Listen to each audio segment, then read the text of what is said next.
State of Affairs is pleased to welcome two guys who, let's just say, get a lot of things done. Joe Jingoli is CEO, Joe Jingoli Son, Inc., and Jack Morris, President and CEO, Edgewood Properties. Good to see you guys.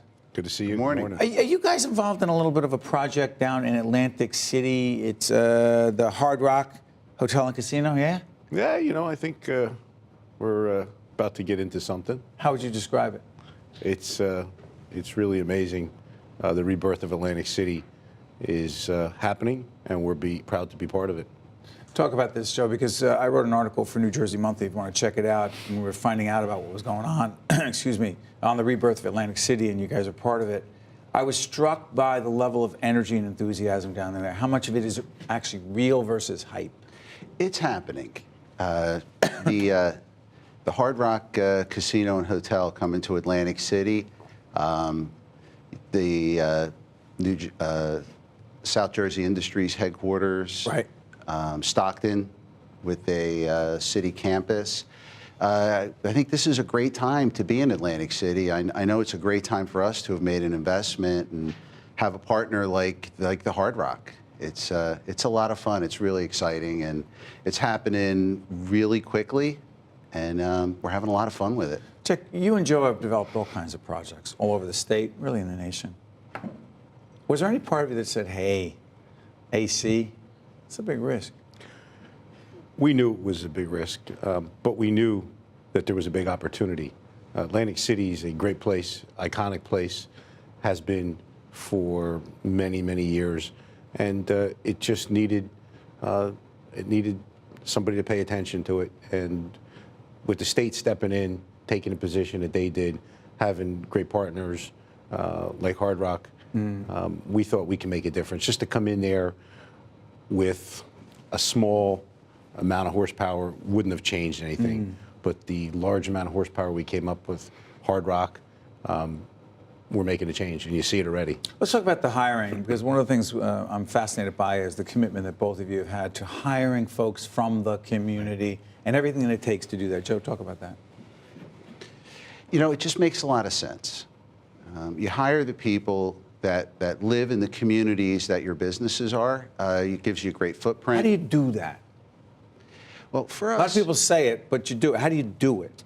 We have a group within our company that Jack and my partner, my brother, really support, which we call Competitive Edge. Right. And we go out to the faith-based organizations, and we look for a handful of people who are interested in our industry.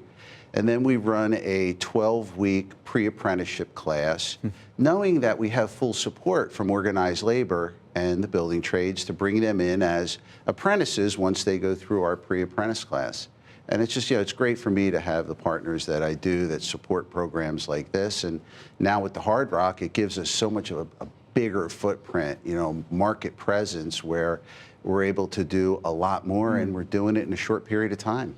I'm struck by that. Jump in, Jack. Joe's a very humble person. He takes this personal, and we recognize what Atlantic City needed, and it wasn't to cut out the community, it was to embrace and bring in the community, and Joe's done an amazing job of doing that.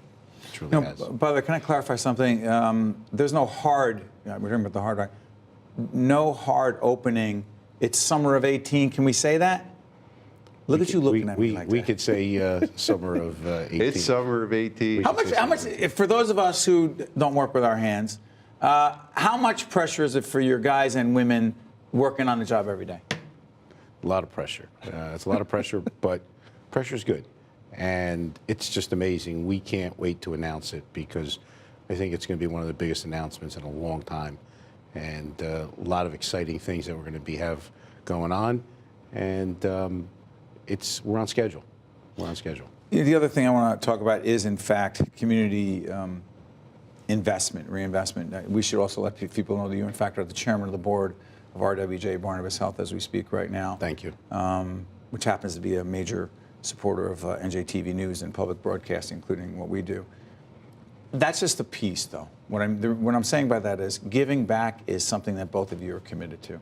You, in fact, are receiving the award of Partners in Progress, an NJPAC, a big event that's being held for your community service. how do you balance the bottom line? Got to make the bottom line. Got to make a profit. Got to pay our people, pay their health benefits, pensions, et cetera, and this. I don't want to say this other stuff because it's a big part of your lives. Well, this is not charity. This is What do you really mean it's not good, charity? It's good giving back. business. It's good business. We are recruiting and hiring the future employees for our companies in the communities that we're building in and we're making investments in. It just makes really good sense. Well, I also know that you took a trip down to Puerto Rico with some folks, a trade, I don't want to call it trade, that's not fair, a humanitarian mission with the folks at RWJ Barnabas Health. What was it like for you? It was very eye-opening and important for me to go there personally. Why? Just to send, our planes there and to send our clinicians there and our folks there who wanted to volunteer their time and to bring supplies wasn't enough. I wanted to go see it. I wanted to go see how I can help and how we can make a difference together. And I went to see their main medical facility. I heard about that. And it was amazing. What did they need? They really needed power. They were running without power. I mean, their hospitals did not. They were running on backup generators that were loaned to them from the government. But yet, with all that they had going on and all the devastation that they had going on, they had a great attitude, and that was really inspiring to see that. Their attitude was great. How they were treating their patients and taking care of their patients were great.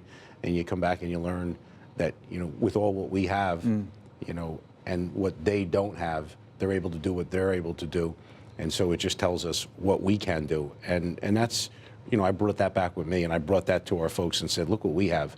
We can do better, and we should be doing better, and that's what we're doing. A few seconds left. I know I wanted to balance the business side of things with the humanitarian side of things. Joe, before I let you go, reason to be bullish or reason to be bullish on AC? A few seconds, go ahead. It's coming back. Look at all these statistics right now. The profits are up on the casinos. All the casinos are out, most trying to hire employees. There's opportunities for jobs, and more people are visiting Atlantic City. It's a great time to be in AC. We'll keep monitoring the story, and thank you, Jack, and thank you, Joe. We appreciate everything you do. All the best. Thanks very much. Thank you. Appreciate it. Check us out next time. State of Affairs with Steve Adubato is a production of the Caucus Educational Corporation, celebrating over 25 years of broadcast excellence. State of Affairs with Steve Adubato is brought to you from the Agnes Veris NJTV studio at 2 Gateway. Funding has been provided by the Turl Fund, the Nicholson Foundation, Valley National Bank, Horizon Blue Cross Blue Shield of New Jersey, Johnson & Johnson, United Airlines, Choose New Jersey, and by these public-spirited organizations, individuals, and associations committed to informing New Jersey citizens about the important issues facing the Garden State, and by Employers Association of New Jersey.